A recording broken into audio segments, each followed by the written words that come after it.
Hello and good morning, everyone, and welcome to your morning briefing for Monday, the 19th of May, 2025. I'm your host, Mike Shelby. By the way, before we get started, we have some slight changes to the order or the format of this show.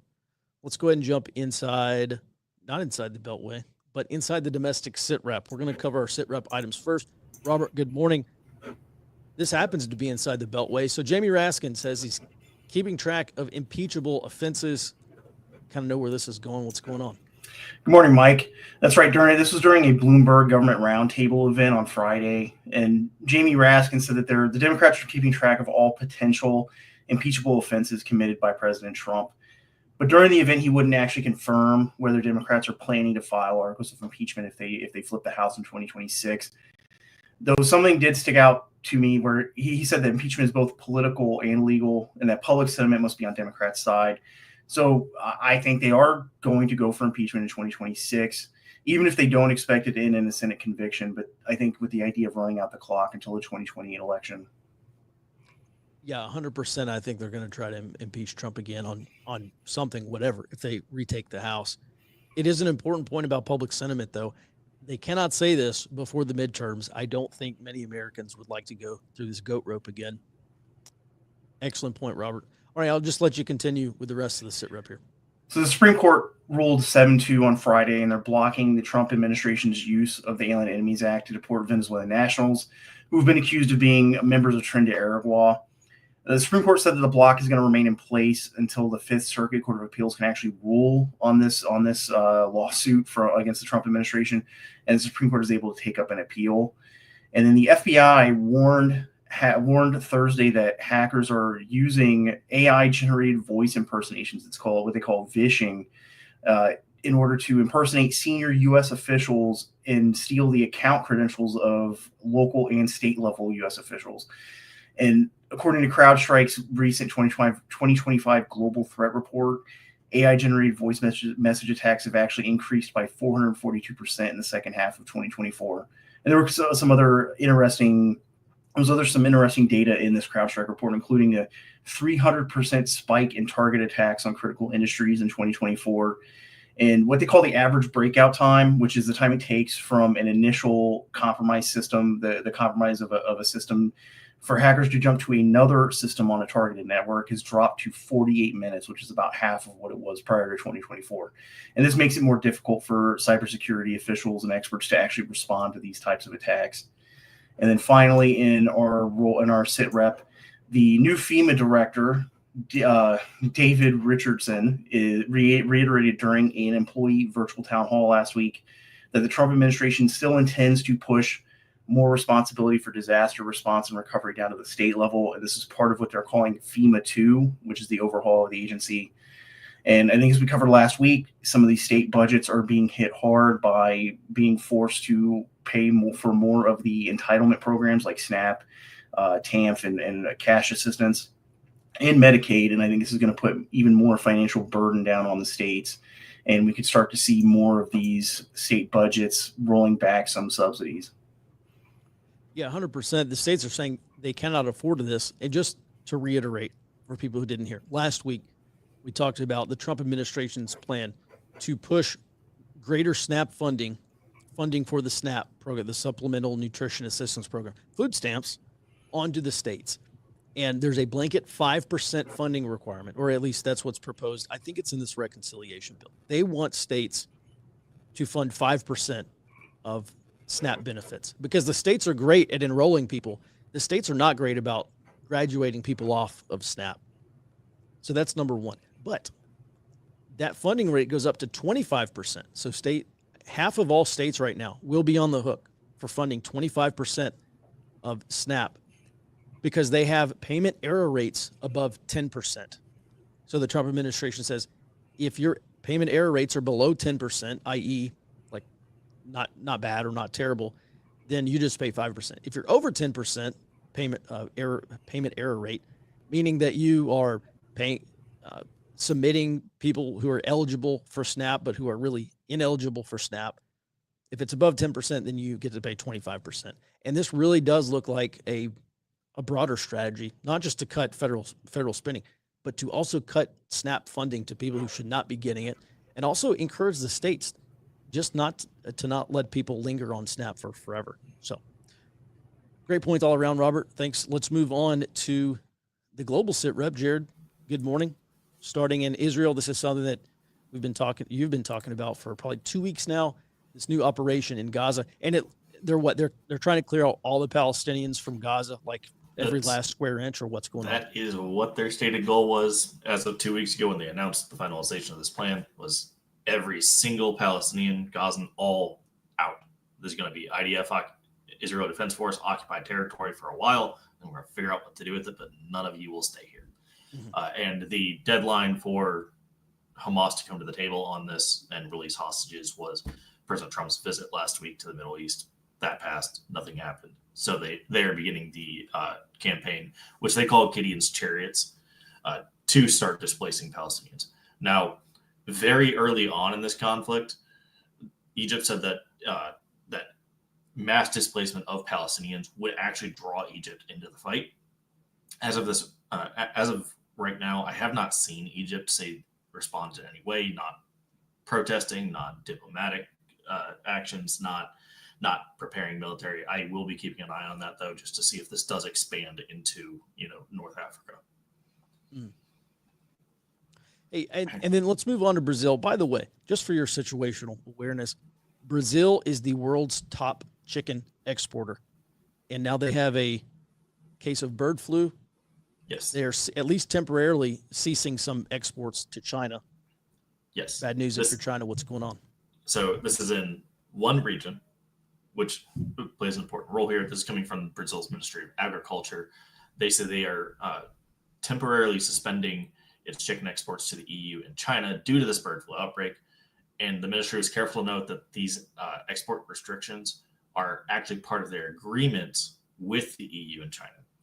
Both of them have not just a regional cessation of exports, but a nationwide. So China will not get any Brazilian chicken for at least until they handle this bird flu, despite the fact that it's only in a single region. Some other nations like Japan, Saudi Arabia, they have regional cessation, so they'll still get Brazilian chicken, but it just won't be from that region. Now, this is important for China because just last year, China imported 562,000 tons of chicken from Brazil alone. And that was Brazil's largest chicken export destination as well. So that's actually a pretty significant disruption to the food supply chain until this can be resolved in Brazil. Oh, yeah. Then, just briefly, what are the chances that China can come back and say, all right, well, this is just one province or whatever of Brazil. Let's keep importing from the rest of these provinces until bird flu is discovered there. If it's TBA, that's fine. Yeah, I'm not sure. That would require them to change the agreement, and who knows? Maybe they are. The Brazil and China have their governments talking right now, anyways. As for the next piece, they're currently discussing. They're currently renegotiating how the railway route between Brazil and the Chancay port in Peru will actually be laid out. China wants to cut it through the Amazon, which obviously for a whole slew of reasons, Brazil says absolutely not. Previously, these negotiations were held up. This railroad was actually supposed to be completed a while ago, but they were stalled out. They are renewing it. Shows a renewed interest in getting Brazilian agricultural exports to the Pacific coast so that they can actually get to China in under 30 days. I expect a lot more diplomacy from the U.S. to try to mitigate this effort quite a bit. Mm-hmm. And then, Jared, just remind us, if China is successful in building a railway from some of these agricultural warehouses and export terminals, whatever they have, if they are successful in building a railway from Brazil over to Peru, to the Chancay port, how much time does that clip off the transportation of goods like food, whatever, agricultural goods from the east coast of Brazil over to China? Probably a few weeks, if not a month. Brazil said that it would cut off 10,000 nautical miles of transport, which I think that takes roughly 2 to 3 weeks. And at the same time, the Peru to China route I've seen done is short as 23 days per the Chinese. So give or take about a week across rail to get to Peru, 30 days from farm to China. And that would be a pretty significant chunk off. And those are estimates. So if it's not exactly that, Yeah, fair enough. I think it would be a couple weeks to maybe up to a month. And more importantly, it avoids choke points around the southern tip of Africa. It avoids choke points in the Malacca and the Taiwan Strait. All right. Thank you for the context. That's very important. All right, let's move on to speaking of the South China Sea. What's going on over here with this Philippines outpost? The U.S. is upgrading a Philippine outpost over in the South China Sea. This is called Naval Detachment Oyster Bay. And they're giving them a whole bunch of new cranes, a bunch of what they're calling multi-purpose rooms. The actual defense reporting even is not entirely sure whether these will be staging areas or conference rooms to further expand. They just say they are building additional buildings here and repairing the boat launch. And Oyster Bay is important because it's the primary location from which the Philippines sends its resupply missions to the Second Thomas Shoal, Scarborough Shoal, and all that. It's also the home port of a bit of American new technology here. The Philippines Armed Forces operate several small unmanned surface vessels out of this detachment. So it's kind of a test bed area as well. So the net effect is that the United States will be increasing logistical support yes to the Philippines. And okay, I think it's pretty likely we're going to see some troops probably rotationally stationed there, flying in and out, helping the Philippines do what they've got to do to get to those missions, because we've been seeing a much larger presence overall, a much larger American presence overall in the South China Sea. Now, do you think this makes China more likely to escalate here? Because one of the things you've talked about for years now, Chinese ramming Philippine ships and spraying them with water cannons, disabling ships with water cannons. What's the Chinese response here? Let me rephrase this question. Will we see a significant Chinese response?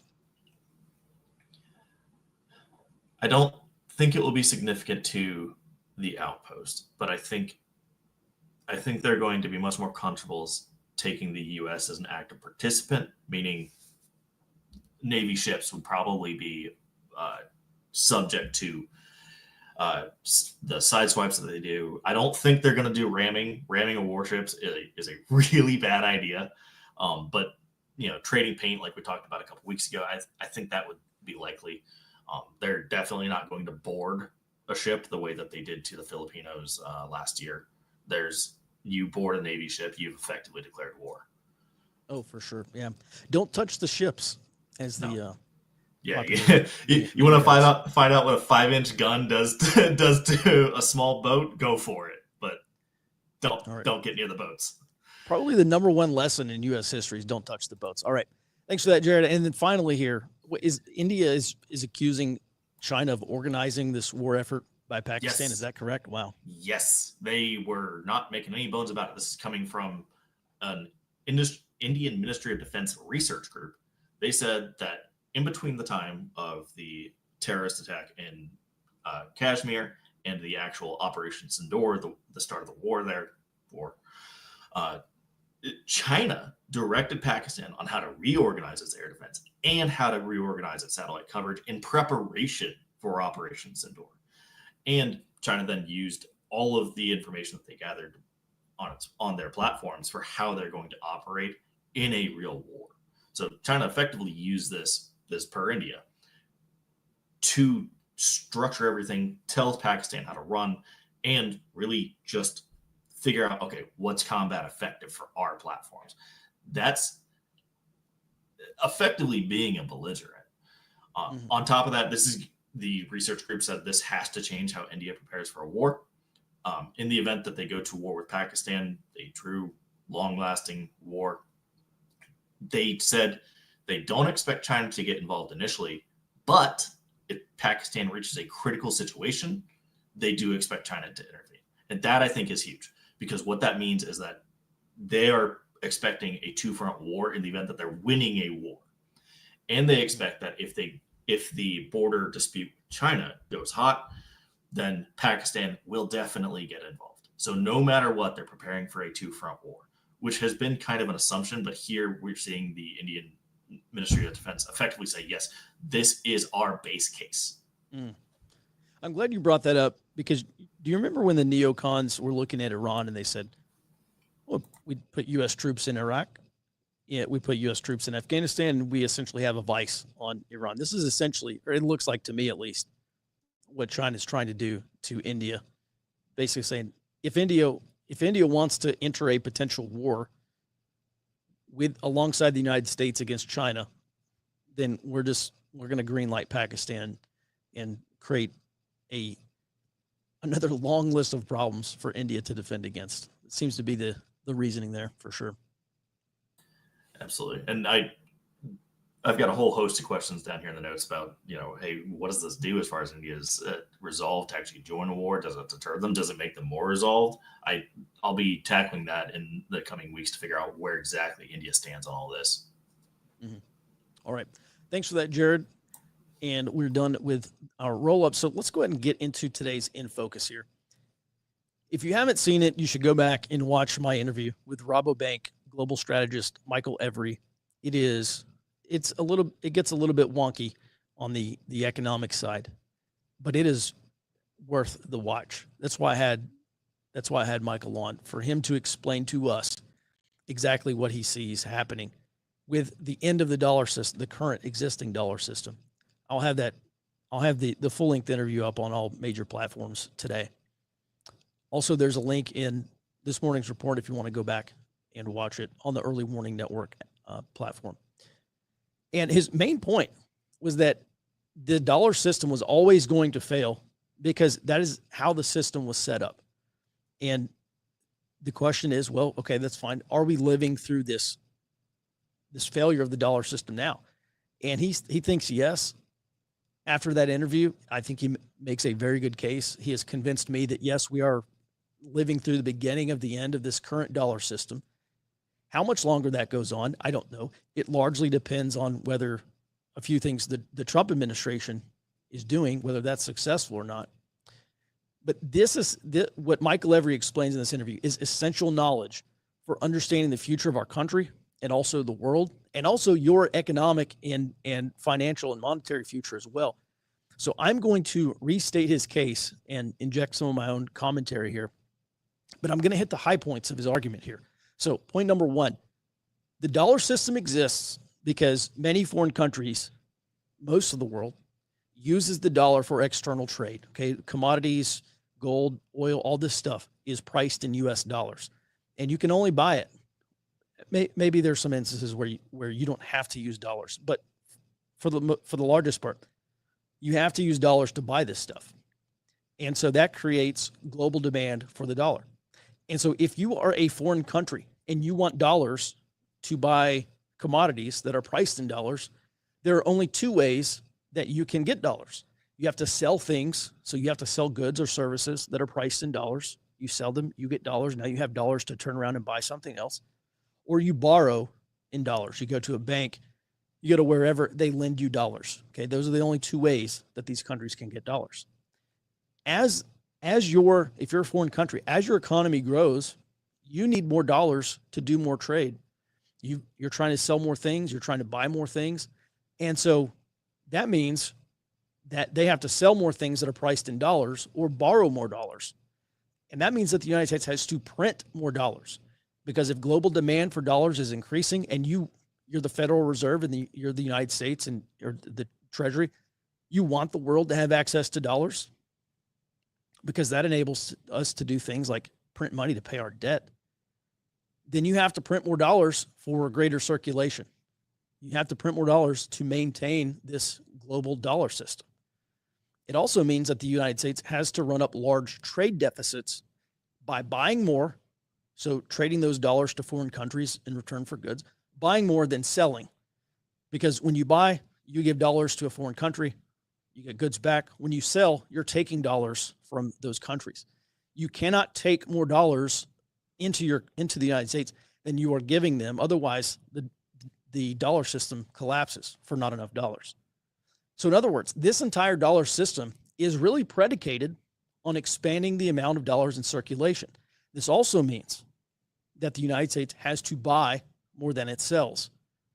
And the more the United States sells, the more dollars it takes away from those countries that need them. And so the United States is in a situation where we literally cannot run large trade surpluses where we're selling more than we're buying, because that's counterproductive if you're trying to export dollars, which is what we have to do to maintain this dollar system. And so the U.S. has to buy more things than it sells in order to ensure that there are enough dollars in circulation to run this global financial system. I hope I'm not over-explaining here. But moving on, this is the exact opposite of what the British Empire did and what the Chinese are doing.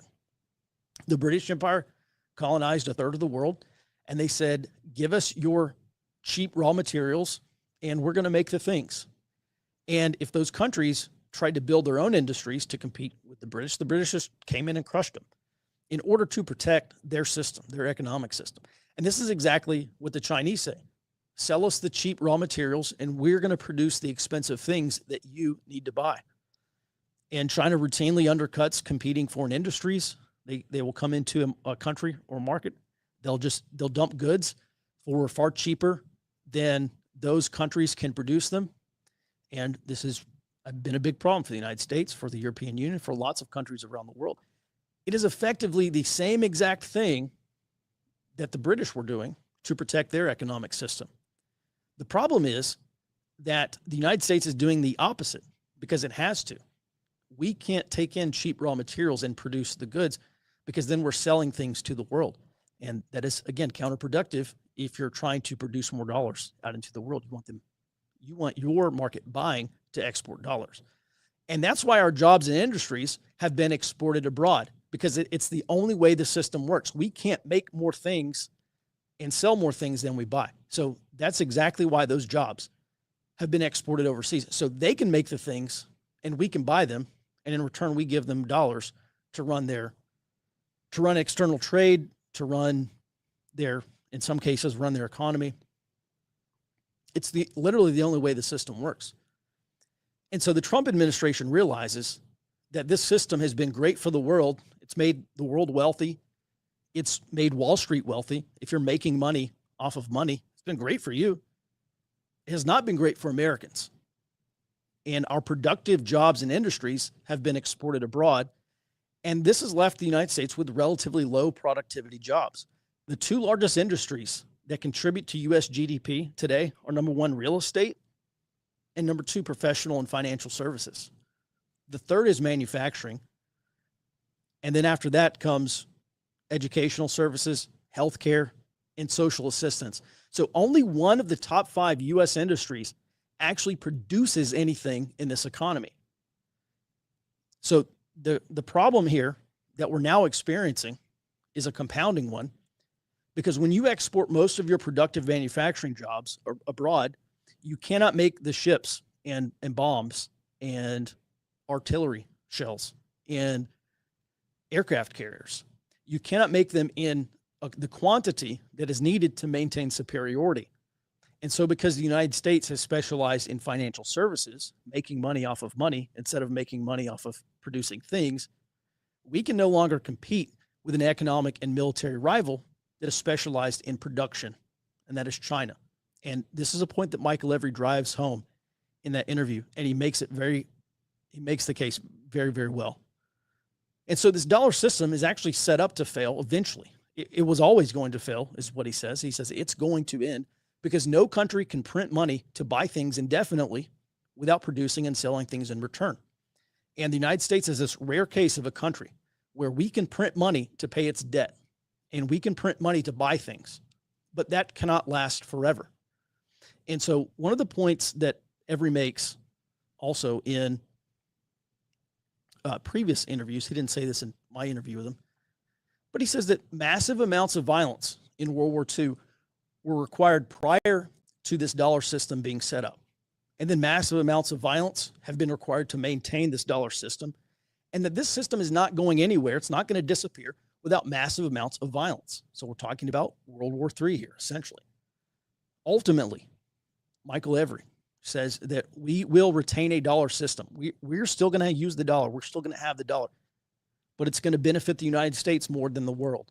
And this is this new dollar system. And he says the success of this new dollar system really depends on how innovative and how well whoever's in charge sets up this new dollar system. And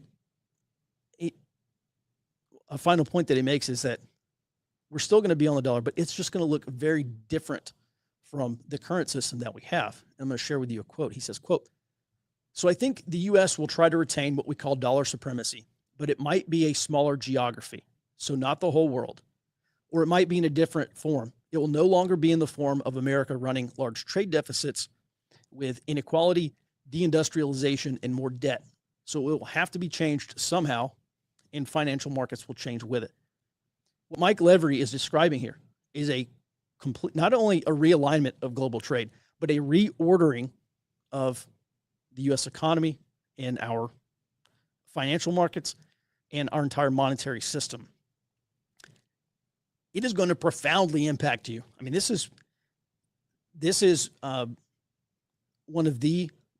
probably going to be the most consequential shift that you have experienced in your lifetime, maybe in multiple generations in this country. And this is something just in terms of the debt, and we're printing money to buy things. This is something that we all knew intuitively that this can't last. But at least for me, I did not explicitly understand this until now, because no one has explained it this way until, Michael Every started talking about this. And it is quite scary knowing that the world's major powers understand this. And until in 2025, we as Americans have not. And one thing Every says in this interview with me is, he says, mainstream economists today do not understand this. They have no clue. For as smart and brilliant as they may be as economists, they do not understand how this works and what is actually happening. So this is a topic I'm going to continue to explore. It's not my area of expertise, but it is my area of interest. It's of great interest to me. And I'll also try to get Michael back on for another interview to dig into this topic specifically. So I hope that was as enlightening for you as it has been for me. And my interview with Michael Every will be up on all major platforms today. With that, let's go ahead and move on to the next item. Similar topic, and I'm sure everyone saw on Friday, Moody's downgraded the U.S. credit rating from AAA to AA1. And this is the last of the big three credit ratings agencies to issue a downgrade. Last year, Moody's downgraded their U.S. credit outlook, and they warned that a credit downgrade could be issued. And this follows downgrades by S&P in 2011 and also Fitch in 2023. On Sunday, Treasury Secretary Scott Bessent was pretty dismissive of this Moody's downgrade. He said essentially that the countries buying U.S. debt, quote unquote, don't care.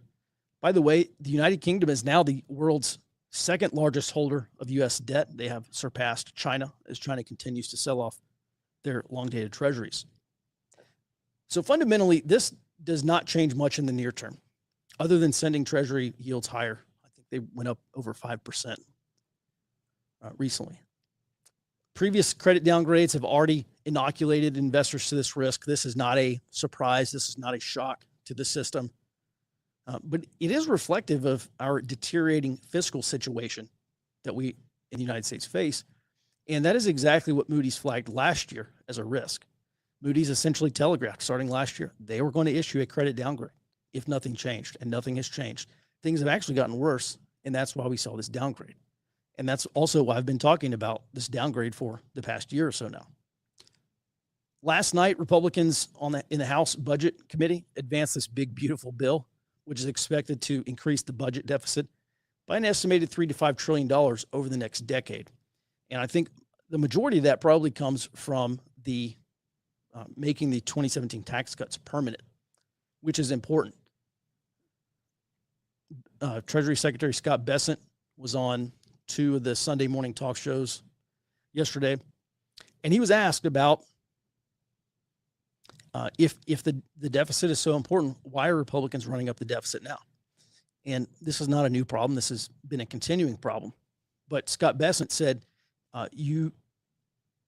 he said they have to prioritize economic growth regardless of the deficit. And this is the strategy that was pursued by the first Trump administration. And they said essentially, since you cannot meaningfully reduce the debt, you're going to have to grow your way out. You've got to grow GDP faster and reduce what's called the debt to GDP ratio over time. This is something that Bessent has said repeatedly. The total amount of debt, the $37 trillion of national debt, doesn't matter much. He says what actually matters is debt to GDP. And in the near term, yeah, maybe debt to GDP matters. In the long term, I think total debt absolutely does matter. If this Trump strategy works, if they are able to grow GDP faster than they're growing the debt, then maybe we do get that golden era that we were promised, albeit with a massive debt problem that maybe we'll figure out how to solve later. But if growth stalls or reverses, if we do go through a period of stagflation and it actually worsens, then the risks are going to compound quickly. And we're talking about doubts about the safe haven status of the dollar and treasuries accelerating. More investors are going to question U.S. solvency. Bond prices go down, yields go up. That's really bad if you're the United States Treasury trying to finance this growing amount of debt. But most importantly, banks, investors, and retirees are looking at systemically important unrealized losses. This is a big, big problem for a lot of banks. I think it was Bank of America. I forget how many hundreds of billions of dollars they have in unrealized losses. These are losses that they have on paper because they have bought treasuries at such low yields. And since then, bond prices have gone down. Bond prices have actually collapsed. And so Bank of America is one of those banks that are sitting on literally hundreds of billions of dollars in unrealized losses. And the question is Bank of America actually solvent? And if you ask guys like Nouriel Roubini, who predicted the 2008 crisis back in 2006, he'll say no. I think he said something a couple of years ago. He said something like 90% of U.S. banks are insolvent, is what he said. So solvency is going to be the name of the game from here on out. Especially which banks are solvent on paper or solvent in the popular understanding, i.e., I think it's still safe for me to put my money in this bank. We haven't gotten there yet, but we probably will. And so if the Trump administration, I don't know if you'd call it a gamble, but if this plan or strategy does not work, then we have to ask whether what follows is going to be orderly or disorderly. Are we going to have an orderly process where this plays out, or is it going to be disorderly, like a catastrophic situation or major financial crisis, or can this be slowly managed? Just as a side note, briefly, Goldman Sachs updated their outlook after this U.S.-China tariff pause. They now forecast 1% GDP growth this year, and that is up from 0.5%. And they say that the chance of recession is down to 35% over the next 12 months. It's also down from 45%. So just a little bit of good news here. But again, this is something that I pay attention to day to day, and I will continue to report intelligence of information value to you. It's one of the big benefits of being an Early Warning Network member. Head over to www.earlywarningnetwork.com/subscribe and join us. Start a free 7-day trial. All right, with that, let's go ahead and move on to this fertility clinic bomber in California. What's the latest here, Robert? So the FBI has identified a 25-year-old man named Guy Edward Bartkus as the suspect in this attempted bombing. Well, the successful bombing, but from what I understand, the actual target of the bombing, the fertility equipment and embryos and everything were not actually damaged inside the building. But this was at the California, small Palm Springs, California American Reproductive Centers for Fertility Clinic. And they said they're treating this attack as an intentional act of terrorism, and that Bartkus actually attempted to live stream the bombing. They found a camera on a tripod near the what is effectively a vehicle-borne IED. And some law enforcement officials that are involved in the investigation said that Bartkus was motivated by what they're calling an anti-natalist ideology. And this is based on social media activity and an audio recording that Bartkus made prior to carrying out this bombing. And from what I did read through what is effectively a manifesto, and his motive does not appear to be explicitly partisan, but this, as they said, antinatalist, or as Bartkus himself called, a pro-mortalist ideology that I've seen growing online over the last few years. And I think his attempt to live stream may have been designed to inspire copycat lone wolf attacks by others who share this pro-mortalist ideology. And I've also seen that the FBI and law enforcement officials across the United States have been warning more about this growing influence of nihilist and accelerationist groups that, like 764 or the Order of Nine Angles, that encourage young people to commit violence either against themselves or others. And some perpetrators in recent cases, and going back to December of last year, there were 2 school shootings with teenagers who had contact with online groups or other individuals who encouraged these accelerationist attacks. And that includes one that was arrested here in Florida in late April. His name was Damian Blade Allen, and he was actually arrested based on an FBI tip that he had explosives and police and military uniforms, and he was planning to conduct a terror attack on a local police station. What I think is dangerous about this is that this is not what is traditionally considered on the academic side when you're talking about terrorism, is not necessarily politically motivated as we would traditionally think of it, like Islamic terrorism or right-wing extremist accelerationist terrorism or left-wing terrorism, but something that could be that is effectively a nihilist ideology that's, I think, creeping out of some parts of the internet now into real life. And this is, I think, a big step for those types of actors, is actually conducting effectively a VBID attack. Mm-hmm. Was it DHS, I believe, that came out in the past year or two and said domestic terror attacks in the future are going to be less associated with organized groups and more associated with ideology? In effect, saying individual acts that are inspired by ideology, not membership in a group like a terrorist organization. Yeah, and I think I think that's correct. To me, this is an indicator that some of these groups that are promoting these types of violent acts online, especially to minors and younger adults, it's starting to have a much more real world effect. And I have seen that the FBI and DOJ have been going after groups like 764 much more aggressively in the last month. I think it was at the beginning of May or the very end of April, where they actually arrested, I think, a few dozen different people associated with this group that were arrested for a multitude of charges, but they have been for a long time inciting this type of violence and using blackmail on minors and younger adults to get them to commit these acts of violence. And the Order of Nine Angles actually goes back into the 1980s. They actually began in the UK, I think, in the mid 80s. And I guess that probably stemmed out of the Anton LaVey Church of Satan stuff. I mean, this is really sick stuff. Yeah, and a lot that is part of it. The Order of Nine Angles is one of those groups that came from that Church of Satan kind of movement. 764, as far as I understand, isn't officially an offshoot of that organization, but there is some interaction between members of those two groups. And another problem is that they're decentralized, so there isn't like a public face of 764, like the leader. There isn't, as far as I understand, like a public face of the Order of Nine Angles either. It's all very decentralized and for the most part anonymous. Then there are people who will claim to be representatives of those groups online, but as far as I understand, they don't have necessarily a public hierarchy. Mm-hmm. All right. Interesting, also unfortunate. Thanks for that, Robert. Let's go ahead and move on to the last item of the day, I believe, and that is the United States is working with Mexican banks to go after the cartels. Jared, what's going on? Yes, and this is coming from the president of the Mexican Bank Association, ABM. You can see their logo here. He stated over the weekend that Mexican banks are prepared to work with the White House after a closed door meeting with the Treasury Department of the United States.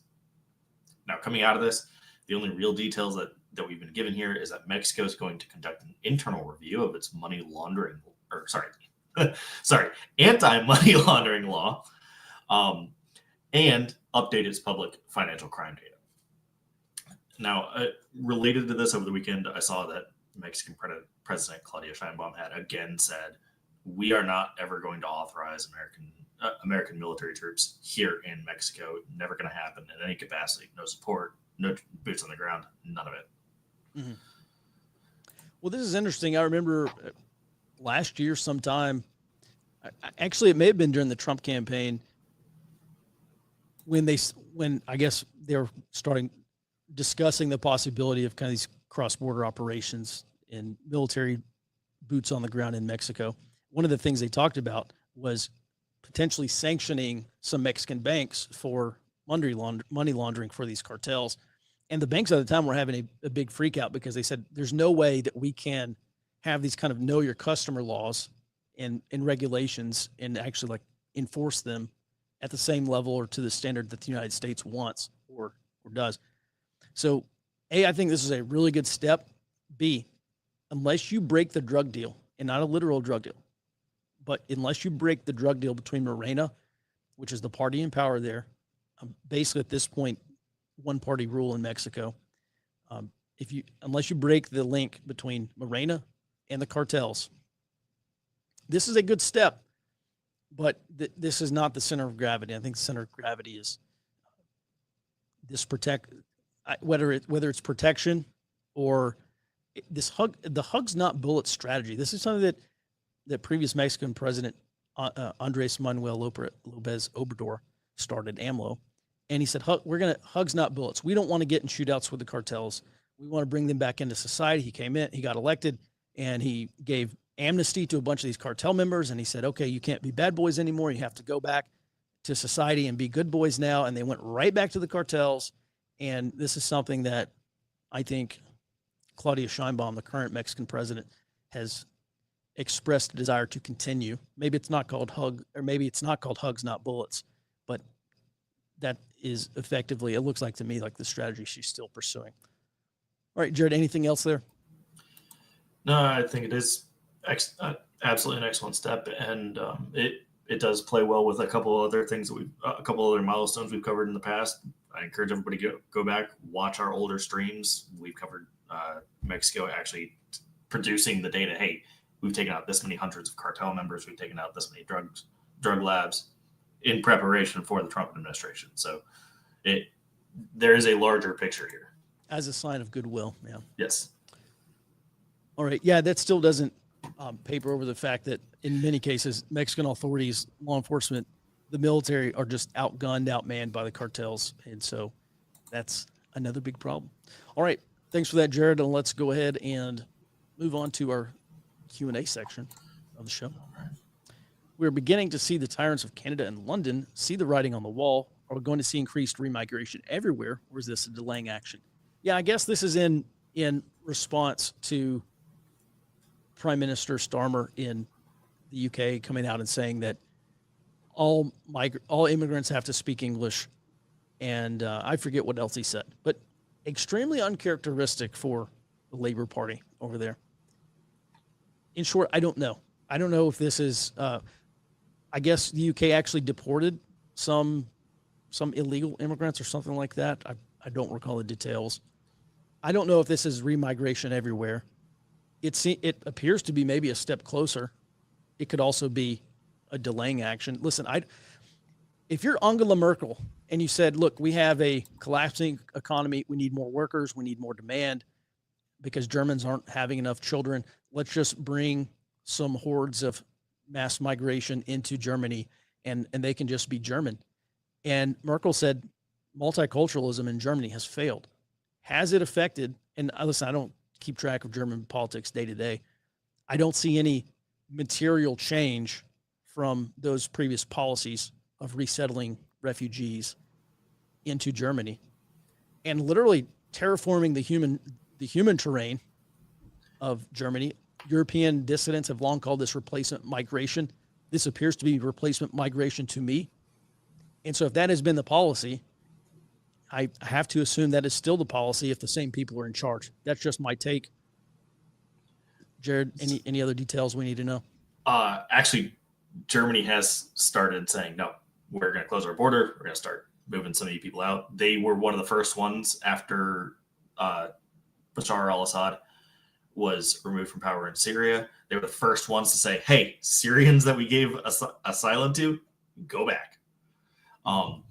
That there is a broader trend of that kind, like that specific policy was reflected in a few different areas. Well, I think France did it too. And one of the Nordic countries also started pushing for just mass, no, you guys need to get back out. We no longer can handle this.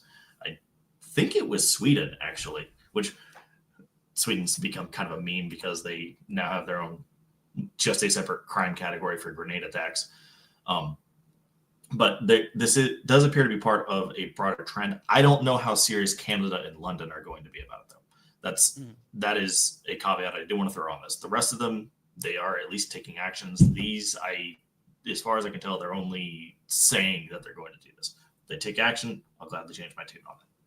Yeah, I think that's the most important point. What a politician says he's going to do and what he actually does, two very different things. Great question. Let's move on. Live birds or product to process. I guess this is the Brazilian chicken exports. Are they exporting the processed chicken or the live birds? I didn't see that there was a differentiation. I mean, at 500,000 tons, it's probably a bit of both. Okay. TBA. Regarding the recent India-Pakistan clash, which one fared better in the air, and what does it tell us as to how Western and Chinese aircraft and arms will perform against each other? Jared, this is a great question because I have seen people say that you have India has a domestically produced fighter, correct? But they still use American jets. No, they switched to Rafales only, so French. Oh, okay, all right. Well, I stand corrected. Air platform is not my forte, obviously. All right, so, and then Pakistan, they run a bit of both, but mainly Chinese. Yeah, primarily Chinese, and from what I've been seeing, the American aircraft they have never even got in the air. Okay, all right. So some people have said this is kind of a some foresight into China versus Western fighters. This is definitely your area. How do you answer the question? Publicly, we don't have the data for that. Believe it or not, the number keeps going up. Pakistan's now saying they shot down 6 Indian aircraft and not the 2 to 5, depending on who you ask. So once an independent investigator gets out there and actually figures out how many aircraft were even shot, then in publishing that data, then we can actually kind of figure out where that's going. But as far as it goes, like that data is not public. China probably has the data. India, Pakistan have their own. Would not be shocked if the Western nations have their own as well. Yeah, we do. We would know. All right. Yeah. All right. Thanks for that. Would it be fair to say that India aided hostilities in the Pakistani Balochistan region, or was this simple opportunism? So this is something that the Pakistanis accused India of doing, of actually giving some sort of material support to the Balochistan groups, whether it's the BLF or whoever. Jared, any thoughts on this? I think it's a credible accusation, but I don't know if, and the reason I think it's credible is that a lot of Indian politicians came out immediately after Operation Sindoor started and said, yes, Balochistan, you guys are freedom fighters, you go do it, whatever you need. Like, okay, so are you providing, are you not providing? Because you publicly deny it, but here you're saying, yes, we love you. So figure out which one. It probably happens, but I don't have concrete evidence to say one way or another. All right. Something to note is the end of the dollar system doesn't necessarily mean the end of the dollar itself. Yeah, 100%. Michael Every is just saying the current system as we know it is going to end. It is going to be replaced by a new dollar system, and that may be geographically smaller. So we're not talking about a world reserve currency, maybe a hemispheric or regional reserve currency. At any rate, a decline in buying power and U.S. influence, certainly, but odds are the dollar won't go away. Yeah, 100%. The problem is, well, I don't want to get into the mechanics of this because I actually don't entirely understand it. However, if the dollar will not be, I think the dollar will be eventually displaced as the world reserve currency. I don't think there's another currency that can actually replace the dollar. And this is not going to happen tomorrow. And it's not going to happen anytime soon. One of the things that Brett Johnson says, he's the milkshake dollar theory guy. One of the points that he's repeatedly made is that the world actually, if you look at dollar denominated debt across the world, it's somewhere between 30 trillion and 50 trillion US dollars that they owe to each other. And he said, you can't have de-dollarization without all that debt being wiped out. Who is going to want, if you're a bank or you're some foreign lending institution lending in dollars, who's going to want that debt wiped out? You have an interest in maintaining the dollar system, maybe as unfair as it may be, or as challenging as it may be, because every few years you've got to navigate this tangled web of interest rates and weaponization of the dollar and so on and so forth. It is an unenviable place to be, but it beats the alternatives because the alternative is you trade in gold, or you trade in or bilateral currency trades, and you think the dollar is unstable. Take a look at some of the foreign currencies. So I think the bottom line is who wants to erase, if you're a lender of that debt, you don't want that to be deflated away. So that's a big problem for whatever's going to replace the dollar. I mean, you can't do it physically. Defies the laws of financial physics to do that. All right, so yes, the dollar's not going away. And then listen, Michael and we didn't even get into dollar stable coins.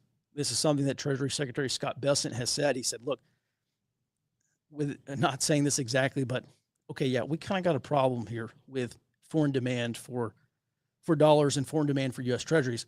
If we introduced a digital dollar, like a stable, not exactly a digital dollar, we introduced dollar-backed stable coins where every one tether dollar or every one USDC, the US dollar coin, is backed essentially 1-to-1 by dollar, at least backed by treasuries, or the equivalent dollar amount of treasuries.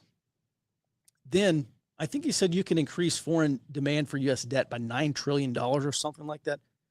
We are talking about rearranging chairs on the deck of the Titanic. This is a delaying action. This is something that's going to solve maybe some short-term problems, alleviate some short-term problems. It does not solve the long-term problem, and that's exactly where we are. Jared, any other questions here? Given the late-stage condition of dollar dominance, how do we transition to the new dollar? Well, I'm not sure that there will be, quote-unquote, a new dollar. Maybe. What does it look like, and how does it function globally? That's a question that we're going to try to answer. I'm going to get Michael Every back on. We're going to talk about some other stuff as well.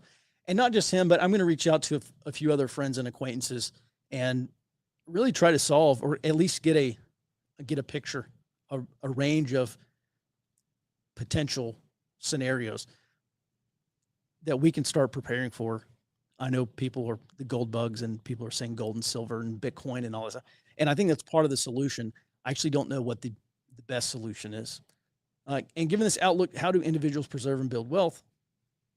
We'll have to cover that in the future. All right. Yeah, listen, this is a question about some other guy. Listen, YouTube, I see, actually, let's get Robert back on. Jared, can you bring up that slide again that has the picture of that bombing facility, please? Or that actual bombing. Okay. So we have at the large picture there, we've got that vehicle that has been exploded and reduced to rubble sitting in the middle of the parking lot. But we have this massive hole throughout the building here. Did this vehicle travel? Like, what was it, like a directional blast, or like, Robert, do you have any idea what actually happened here?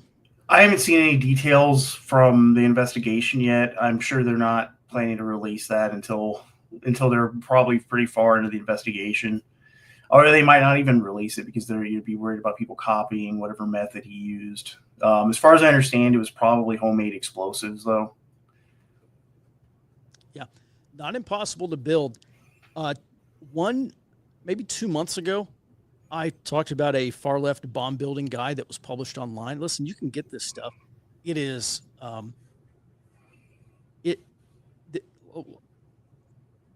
me just say this. It's not impossible to build something like this by yourself. with the amount of knowledge, and I mean, guys, I'm not saying that you could do this, but there are AI platforms today that will tell you exactly how to do this.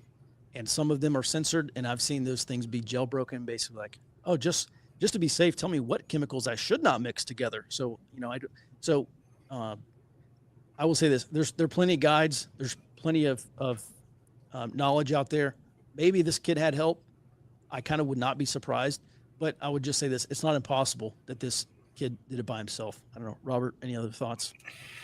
Yeah, I don't think it's if you're smart enough, you can find the TTPs, the instructions for doing things like shape charges and explosively formed projectiles, all kinds of things online that would allow him to turn a homemade explosive device into something that would create effectively a directional charge like this.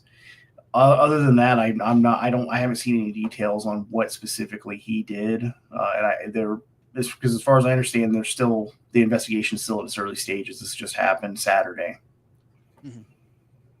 I thought there were some eyewitness accounts that described this vehicle going through this building or something like that. I could be wrong, and I just read the headlines. I didn't actually read into it. I didn't see that as far as the witness testimony about the vehicle going through the building. The only thing I saw in reporting was that the damage to the building was actually mostly superficial. A lot of so from what I understand, he was targeting effectively like the embryos. It was an IVF, an intravenous fertilization clinic, and he was targeting the equipment and embryos and everything inside of the building. As far as I understand, those weren't actually damaged. So the damage to the building is actually mostly just superficial. And looking at the photo of the building, that's probably some type of waiting area or like a hallway in between two parts of the actual used building.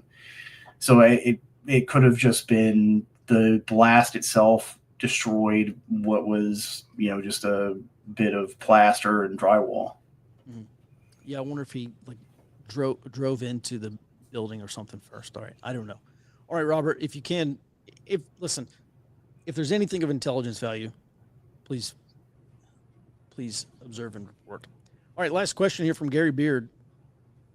And then we're going to get to the rest of these questions tomorrow. We're out of time today. Generally speaking, does applying Occam's razor theory apply? That simpler explanations are often the truth. I wonder about bolstering people's critical thinking skills. Skip if too vague. LOL. It is kind of vague, but it's not entirely irrelevant. The Occam's razor, I actually believe, if you go and look up the definition, is not that the simplest explanation is often the most likely. It is the explanation that requires the least amount of assumptions or the least amount of whatever is typically the most likely. And I think generally, yes, I won't say case by case basis, but I will say if you're trying to think critically, yes, there's the simple and most obvious explanation, which could be wrong. And I think you should apply Occam's razor in your thinking. Remember, as intelligence analysts, we never want to just hone in on one explanation or one course of action that we think is the most likely. We want to have a range of potential courses of action and then rank them according to our facts and key assumptions and then make the determination which is most likely and which of the following are less likely but still possible.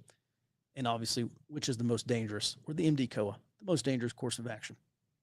With that, everyone, thanks so much for your support. We went really long today. Happy Monday. I hope you have a good rest of your day. We'll be back in your inbox tomorrow morning, back on this show starting at 08 Central Time. Until then, be well and stay out front.